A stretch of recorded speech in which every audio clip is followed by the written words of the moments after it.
Yo.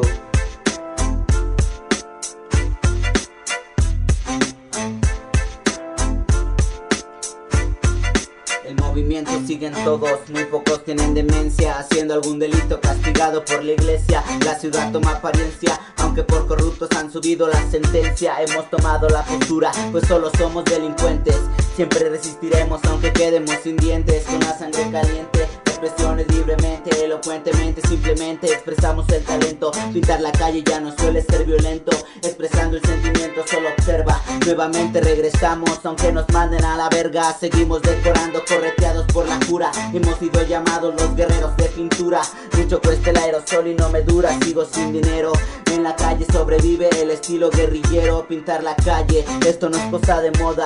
Si preguntas mi opinión, el gobierno que se joda. A nosotros nos gusta pintar y a ellos les gusta la soda. Cátedras de rap sacadas del subterráneo, graffiti de locura, lo que contiene mi cráneo.